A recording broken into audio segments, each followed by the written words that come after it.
अब्दुल एक खानसामा था जो सुल्तान मियाँ के होटल में तंदूरी बनाया करता था। भाई मुझे एक तंदूर पार्सल दे दो। जी अभी देता हूँ। आपके हाथों की तंदूर का जवाब ही नहीं अब्दुल मियाँ। मैंने कई होटल्स की तंदूरी खाई है, पर आपके हाथों में जो बात है वो तो कहीं और है ही नहीं। शुक्रिया, आपको मेरी तंदूरी पसंद आई, बस यही काफी है। अब्दुल सालों से इसी होटल में काम किया करता था, सब कुछ ठीक था। फिर एक दिन सुल्तान मियाँ के बेटे अफजल ने होटल संभालना शुरू कर दिया।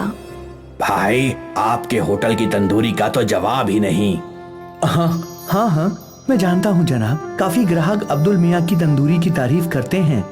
ये सुनकर अब्दुल मुस्कुराया। वो अफजल के दिमाग में पक रही खुराफाती ख्यालों से अनजान था। अफजल ने सोच रखा था कि वो तंदूरी काउंटर बड़ा बनाएगा और कई और खानसामे रखेगा। अब्दुल भाई, अब आपको दूसरे खानसामों को भी अपनी तरह तंदूरी बनाना सिखाना होगा। वो क्या है कि मैं तंदूरी काउंटर बड़ा करने वाला हूँ ताकि ज्यादा से ज्यादा ऑर्डर ले सकूं, इसलिए। जी बिल्कुल, मैं सभी खानसामों को सिखा दूंगा।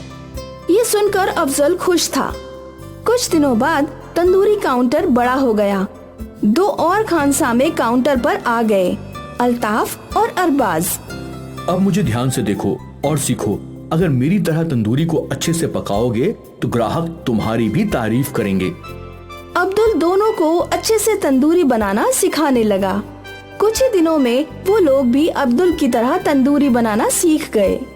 उम्मीद है अब आपका होटल दिन दुगनी और रात चौगुनी तरक्की करेगा। आपकी दुआ कबूल हो अब्दुल मियाँ। अब्दुल ने अच्छे मन से उन दोनों खानसामों को तंदूरी बनाना सिखाया, पर अफजल बहुत ही शातिर था। उसके दिमाग में बस पैसे कमाने का जुनून था, इसीलिए उसने एक नए पोल्ट्री वाले से सौदा कर लिया। ये पोल्ट्री वाला अफजल को मरी हुई मुर्गियां सस्ते दामों पर बेच रहा था, जिससे अफजल का मुनाफा बढ़ गया था। तंदूरी काउंटर बड़ा होने की वजह से ग्राहक भी बढ़ गए थे।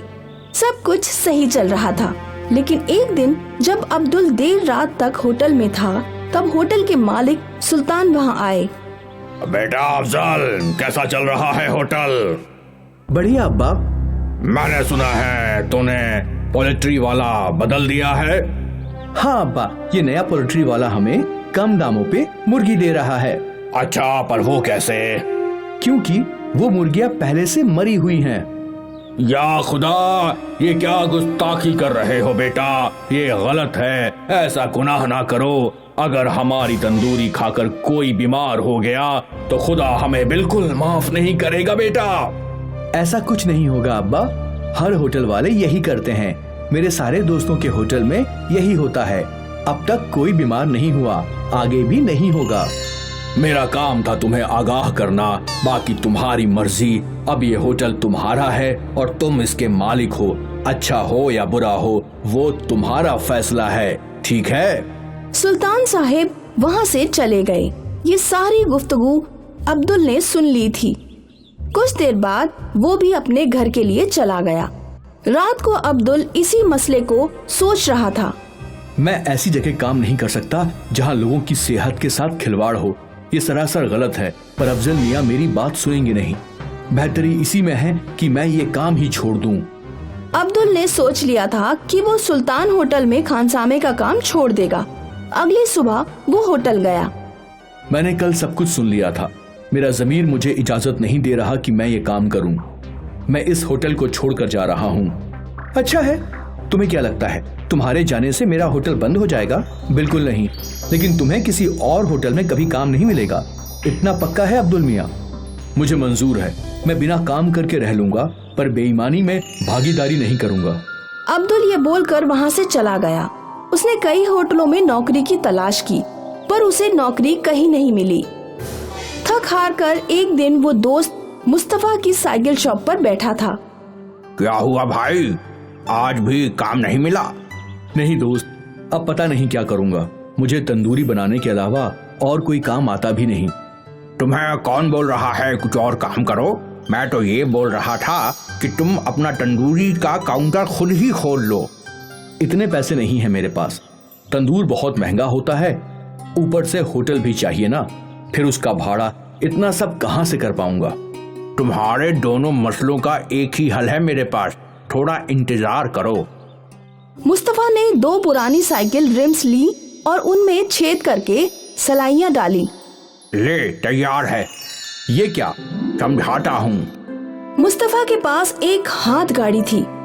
मुस्तफा ने हाथ गाड़ी की लकड़ी के ऊपर पटरा ठोक दिया और फिर ये तंदूर उस हाथ गाड़ी पर रख दिया। अब उसके नीचे तू जलते हुए कोयले रख और इसे घुमा घुमा कर तंदूरी बना। अरे वाह, ये तो बहुत अच्छा है। तुझे ये कैसे सूझा?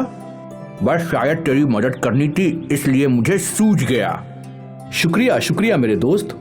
अगले दिन से मुस्तफा ने हाथ गाड़ी पे तंदूरी बेचना शुरू कर दिया। मुस्तफा तंदूरी बनाने में उस्ताद था।